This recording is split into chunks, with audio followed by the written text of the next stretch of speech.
Chris Watts is a family annihilator. He's been described by some as a psychopath.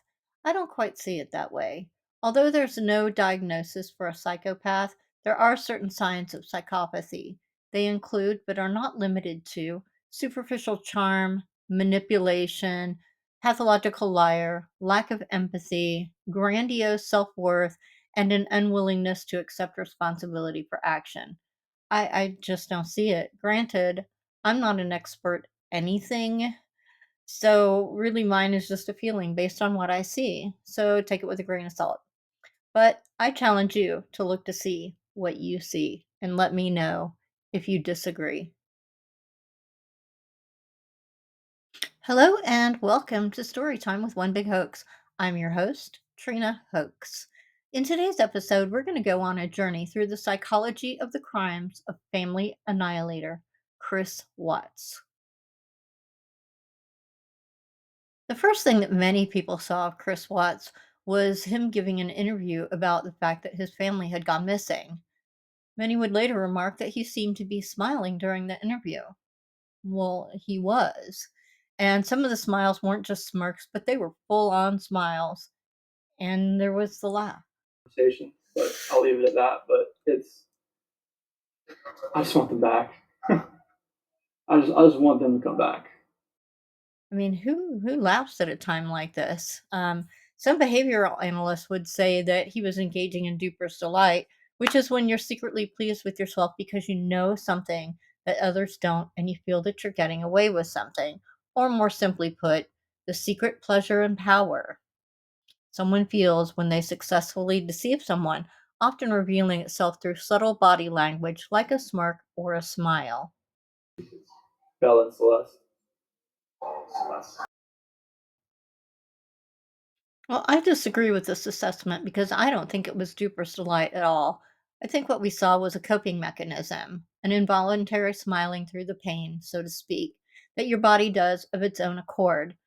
Many times, not so subtly. Do you think she just took off? Do you think?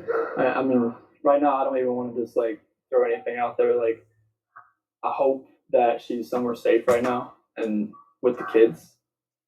But I mean, could she event? Could she just take it off? I don't know. But if somebody has her and they're not safe, like I want them back now.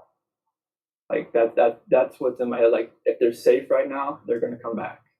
But if they're not safe right now, that's the not knowing part. Like if they're not safe, last night I had every light in the house on. I was hoping that I would just ran over by the kids running in the door, just like barrel rushing me, but it didn't happen. And it was just a traumatic night trying to be here. It's your body's way of keeping you from breaking down under the weight of the pain that you're feeling. And think of what was just behind those eyes of his, the horror of what he had seen in the past few hours, the horror of what he had done in the past few hours. That could break just about anyone if they would just look. But he couldn't. He wouldn't. Again, I could be wrong. I'm gonna ask some kind of fun questions. Relationship with the kids. I mean, yeah, the kids are my life. I mean, those smiles light up my life.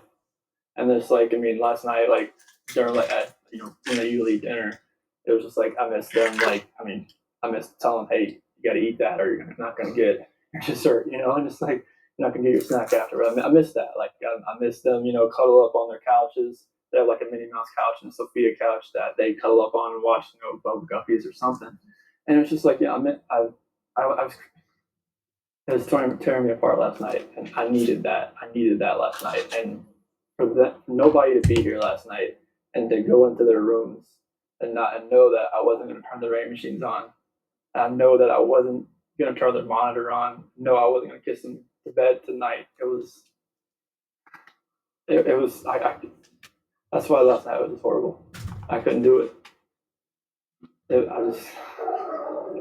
want everybody to just come home. Right, wherever they're at, come home. That's what I want. Maybe the smile simply was happiness. Was he happy to be free? Free to be with his mistress? Was that why he was smiling? Was the laugh an indication that he was pleased with himself? Is he truly a psychopath? Or was it all just fear? I really don't know.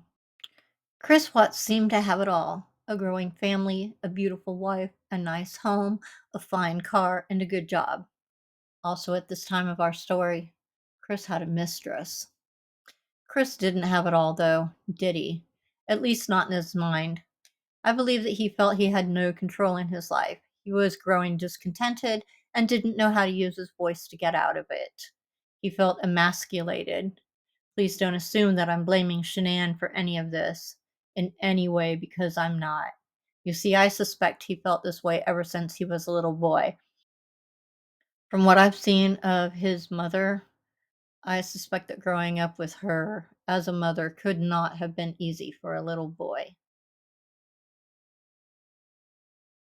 What I do know and believe, though, is that whatever was going on between Shanann and Chris, Shanann did not deserve what happened to her, not the affair, and certainly not her death. Likewise, neither did those little girls. I believe that Chris's mistress ruled him too.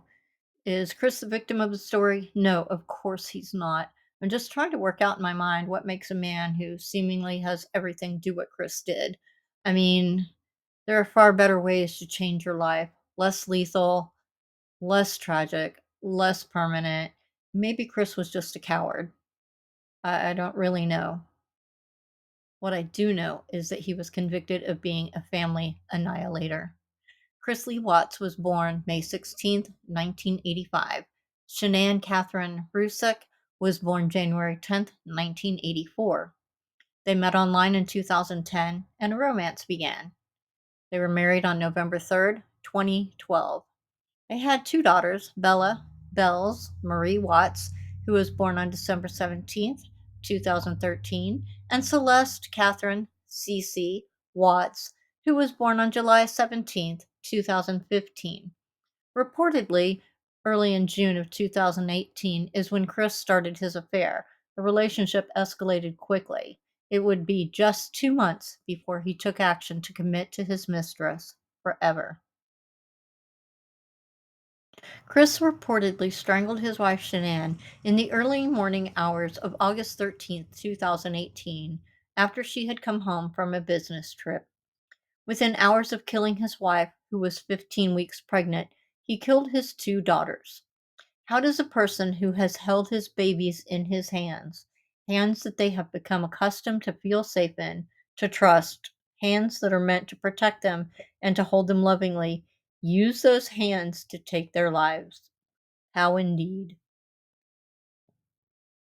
He buried his wife in a shallow grave at an oil field belonging to his employer and dropped, but in the case of Bella, shoved his daughters into separate crude oil tanks through 8-inch openings at the same field after suffocating them. After his confession, he directed detectives to their locations. Chris pled guilty and was sentenced to 3 consecutive life sentences, plus 48 years for unlawful termination of Shanann's pregnancy and 36 years for tampering with the bodies. Shanann's family asked that Chris not receive the death penalty. They felt there had already been enough death. Chris is now in prison where he will spend the rest of his life, committed forever. No mistress, no wife, no daughters, no son. There has been a great deal of speculation surrounding the murders as to whether Chris acted alone. The surveillance footage from Chris's neighbor's camera has been analyzed in such depth online it's hard to imagine anything having been analyzed more. People swear there was a second person present in the video. In fact, many people say it is a female, Chris's mistress, and many people are placing Chris's mistress at the scene of the crime. If not during the murder of Shanann, then at least at the time Chris was loading her body and his two daughters into the truck.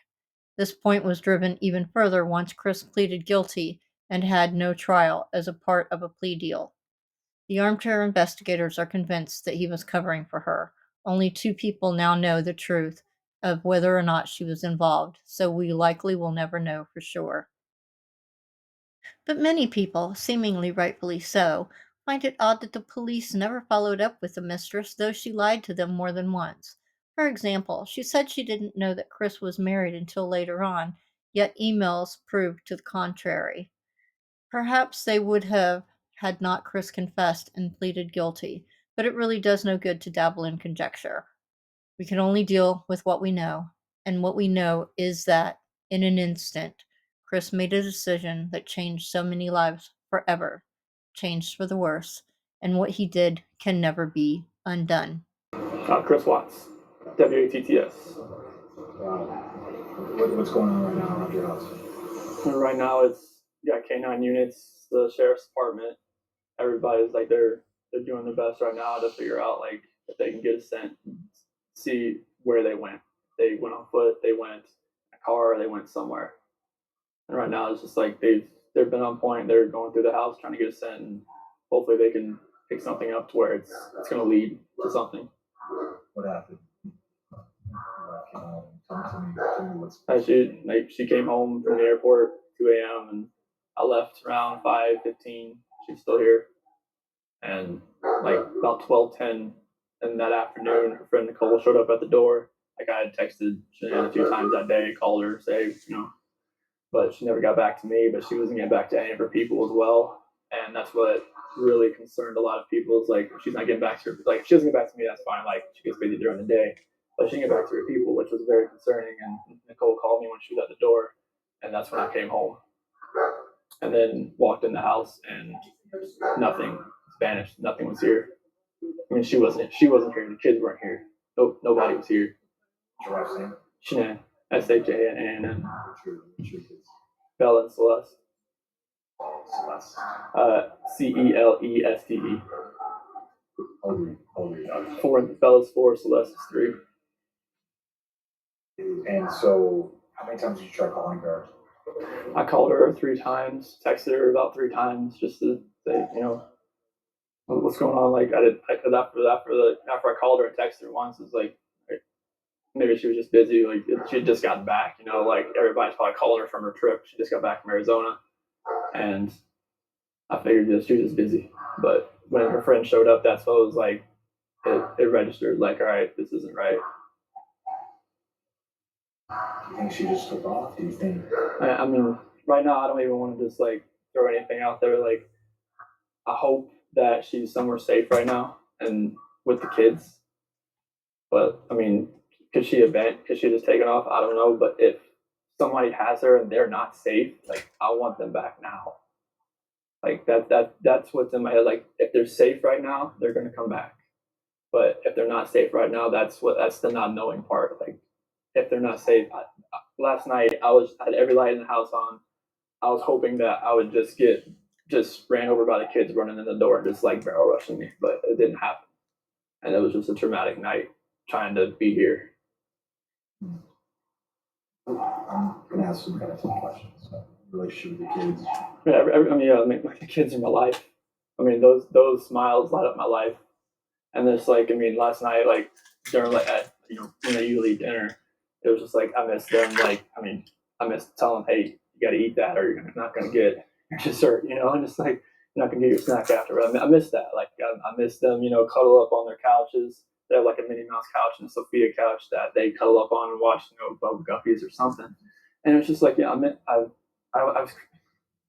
It was tearing me apart last night, and I needed that. I needed that last night, and for nobody to be here last night and to go into their rooms and know that I wasn't going to turn the rain machines on. And I know that I wasn't going to turn the monitor on. No, I wasn't going to kiss them to bed tonight. It was. That's why last night was just horrible. I couldn't do it. I want everybody to just come home. Right, wherever they're at, come home. That's what I want.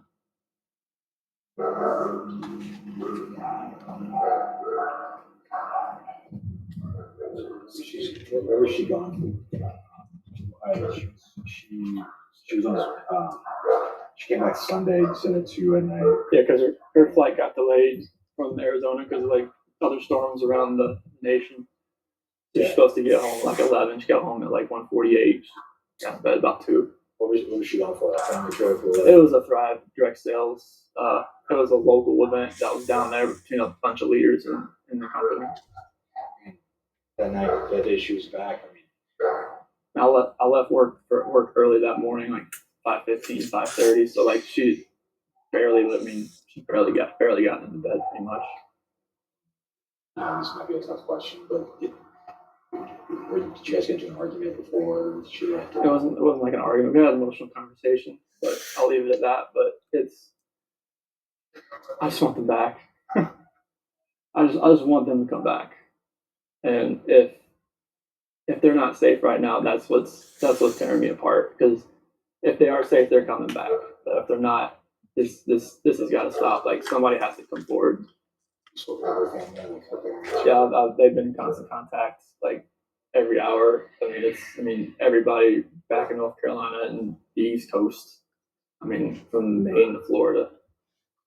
What is her parents saying to you? They're just like if they need to get on a flight, just let them know. Because I mean, they feel helpless right now because they're on the opposite side of the country. I mean, Colorado is. I mean, you can't just drive around and look. I mean, it's just like you wouldn't really know what you're looking for. That's what the cops pretty much told me. That first day, I was like, I want to get out and drive around. You wouldn't know what to look for. Last couple questions. What is the police or the sheriffs or your neighbors? Is anybody? What's police saying? Right now, this is what they're doing right now is with the canines in the sense. I think this is the biggest thing. This is the biggest thing they've done so far because yesterday all the Federal Police Department did all the searching of the house and try to gather whatever information they could. And with the detectives, officers, and sergeants, and today it's. I mean, obviously, with all the activity that's around, it's there's a lot going on around here, and I really hope that all this can lead to something positive. What did your neighbors? Did they see anything? No, like we've the police department went door to door asking like cameras and everything, just like nothing. And my last question, if you have any, feel free to step in. My last question: if your wife could see this, if she can watch this, what would you like to tell your wife, your kids? Shanann, Bella, Celeste, if you're out there, just come back. Like if somebody has her, just please bring her back. I need to see everybody. I need to see everybody again. This house is not complete without anybody here. Please bring her back. That's it. I can take that mic off you. So, what do you think? Is Chris a psychopath? Was he just a horrible person? Was he a coward? Was he emasculated? Was he all or combination or none? Tell me in the comments what your take is. Thank you so much for joining me for this video. I hope you'll join me again for the next one. In the meantime, here's wishing you infinite hugs and kisses. Bye bye.